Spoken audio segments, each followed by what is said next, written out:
शादी की रस्में नहीं करनी है तुम्हें?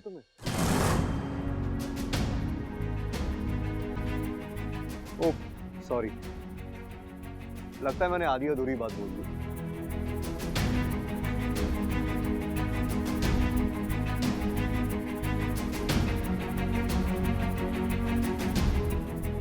अच्छा,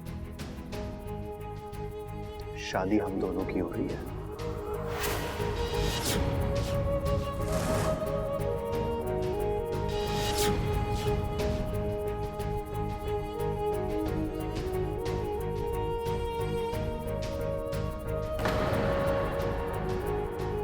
तो फिर रस्मे में अकेले कैसे कर सकता हूँ?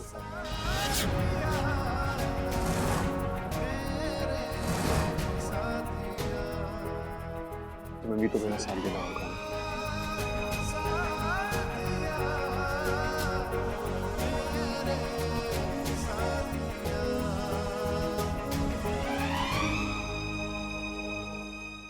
जी आप, लेकिन आप तो चाहत से, मतलब आप मुझे तंग कर रहा था।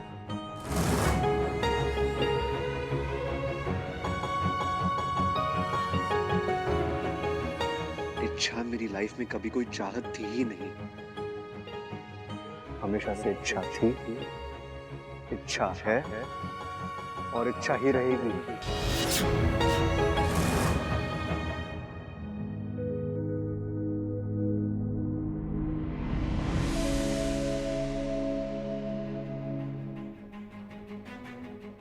ये कौन सा तरीका है मजाक करने का?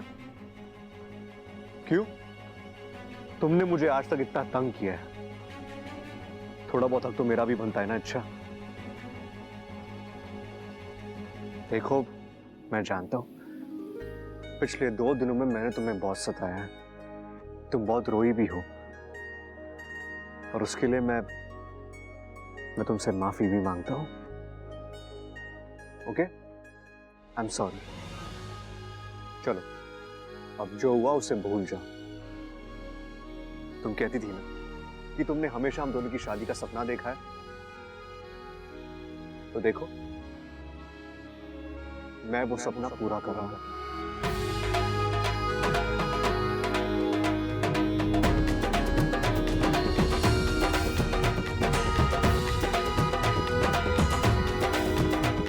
शादी करोगी ना मुझसे?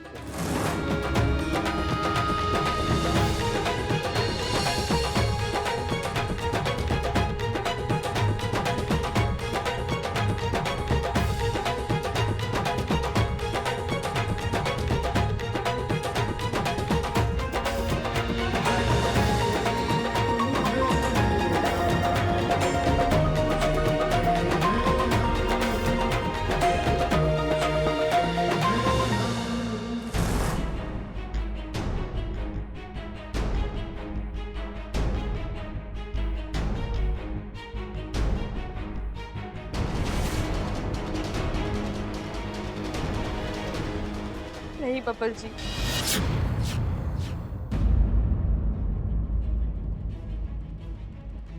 कभी नहीं। मैं आपसे शादी नहीं कर सकती।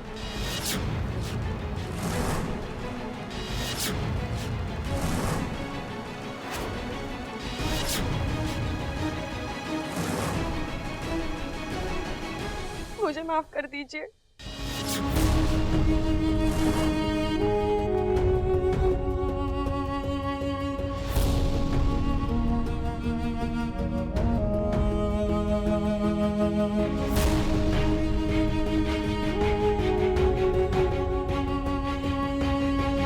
रुक जा छोरा।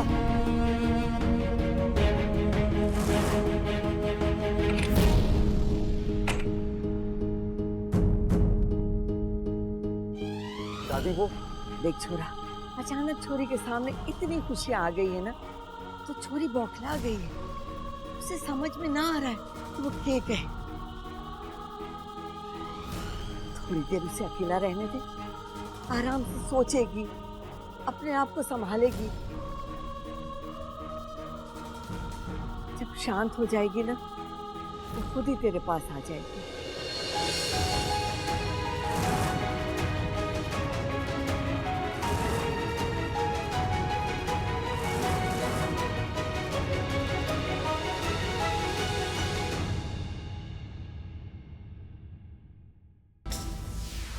इच्छा, आज हमारी जिंदगी का सबसे बड़ा खुशी का दिन, क्योंकि आज हम तुम्हारी शादी, तुम्हारी जिंदगी, सब कुछ खत्म कर देंगे। विष्णु,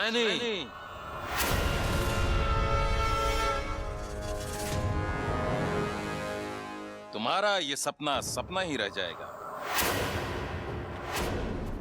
जब तक हम जिंदा हैं, तुम हमारी सपोली को छू भी नहीं सकती। इच्छा को तो आज मरना ही है, वो भी तुम सबकी आंखों के सामने। वैसे तो नागिस्तान के संस्कार नहीं हैं कि हम किसी पर हाथ उठाएं, लेकिन आज तुमने हमें मजबूर कर दिया है।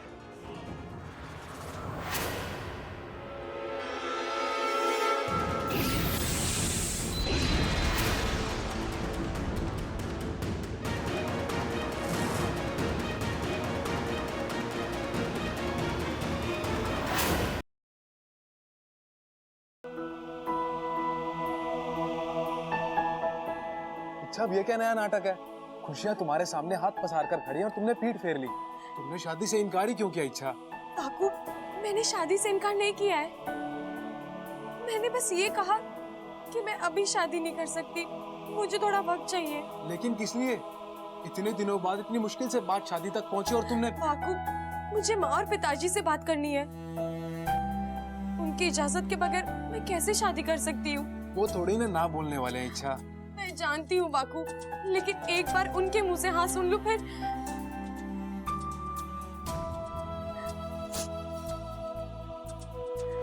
बाकू, मैं उनकी इकलौती बेटी हूँ।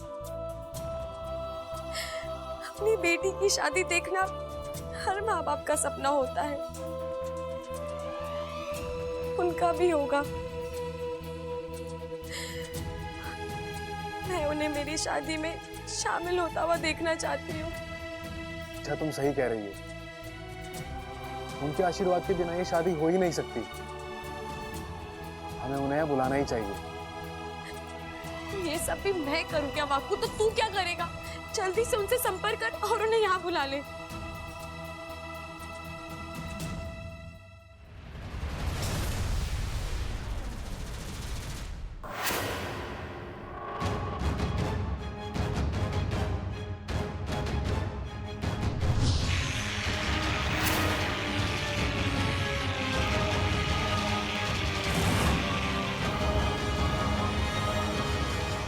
बाकू, तेरी बात हुई माँ पिताजी से?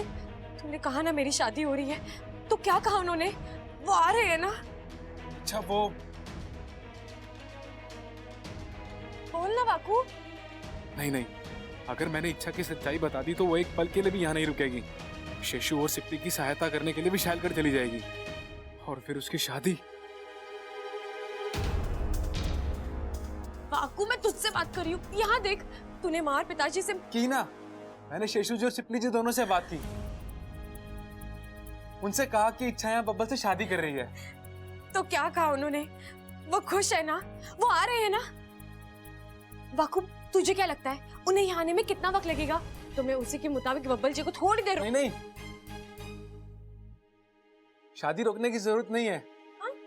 ऐसा मुझसे शेषु जी ने कहा है।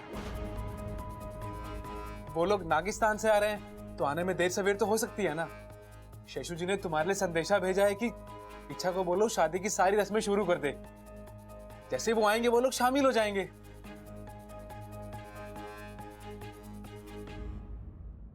बाकू, तू मुझसे कुछ छुपा रहा है ना? नहीं, मैं क्यों तुमसे कुछ... देख, झूठ बोलना तुझे आता नहीं है और मेरे सामने तो तेरी आंखें देखकर तेरा झूठ पकड़ लेती हूँ मैं। सच सच बता, बात क्या है? अच्छा, तुम... बाकू, तू बता रहा है या मैं खुद पता लगाऊं? नहीं, बताता हूँ।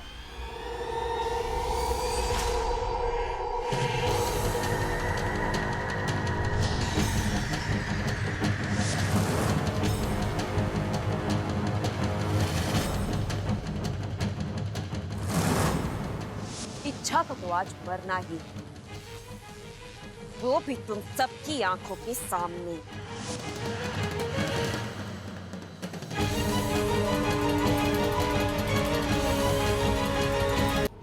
अब हमें कहीं जाने की जरूरत नहीं, क्योंकि इच्छा खुद यहाँ आएगी तुम सबको बचाने के लिए।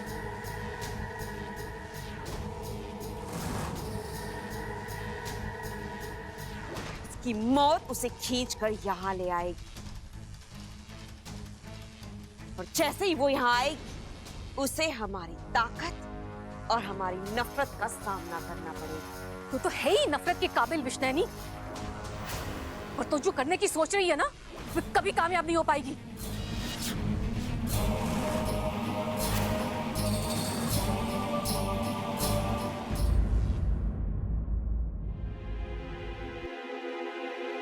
ये दुल्हन कब आएगी? कब आएगी ये दुल्हन? पंडित जी जरा सब्र रखिए, दुल्हन आती होगी, 2 मिनट रुक जाइए। आप बैठिए तो। बैठिए।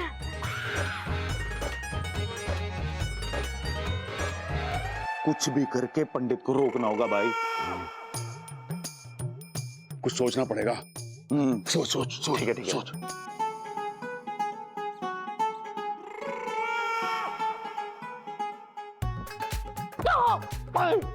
आइडिया आ गया कान लो।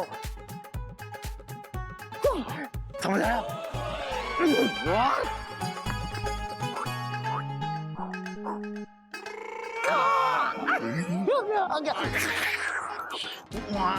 ठीक है। तो भाई आप फिर इच्छा को ढूंढ के आओ। मैं इच्छा को ढूंढ के आता हूँ। हाँ ठीक है। हाँ 2 मिनट हो गए, मैं जा रहा हूँ।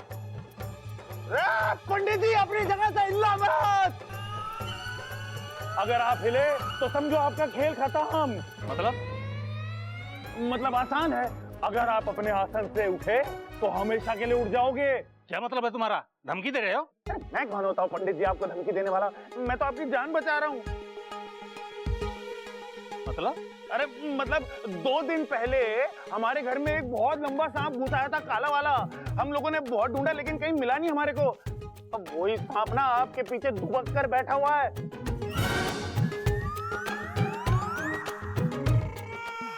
क्या मजाक लगा रखा है? अरे मजाक नहीं कर रहा पंडित जी। अरे मुड़ना मत, वो आ गया। कुछ हो रहा है, पीछे कुछ हो रहा है। अरे कुछ नहीं हो रहा पंडित जी, आपकी पीठ पे सांप रेंग रहा है। तुम भागू?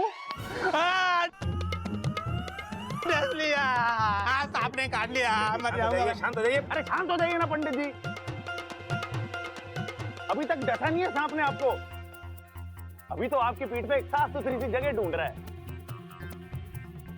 जैसी वो जगह मिल जाएगी वो आपको डस लेगा, आप सीधे स्वर्ग। नहीं, मैं मरना नहीं चाहता पंडित जी। मरना तो कोई भी नहीं चाहता है। मैं यहाँ से नहीं लूंगा। अच्छा बाहर सब तुम्हारा। मैं जानती हूँ वाकू, सब बाहर मेरा इंतजार कर रहे हैं, लेकिन मैं अभी नहीं जा सकती। अच्छा तुम? वाकू, माँ और पिताजी मुसीबत में है, जिंदगी और मौत की लड़ाई लड़ रहे हैं, और ऐसे में मैं यहाँ बैठकर शादी रचाऊं? नहीं, मुझसे ये नहीं होगा। मुझे उनकी मदद के लिए जाना होगा। लेकिन इच्छा तुम्हारी शादी भी तो। वाकू, शादी आज नहीं हुई तो कल हो जाएगी, लेकिन अगर माँ और पिताजी को कुछ हो गया तो मैं उन्हें खोना नहीं चाहती। मैं जा रही हूँ वाकू। अच्छा तुम यहाँ नहीं रहोगी तो घर वाले परेशान हो जाएंगे। मैं जानती हूँ, लेकिन तू इन्हें संभाल लेगा जैसे हमेशा संभाल लेता है।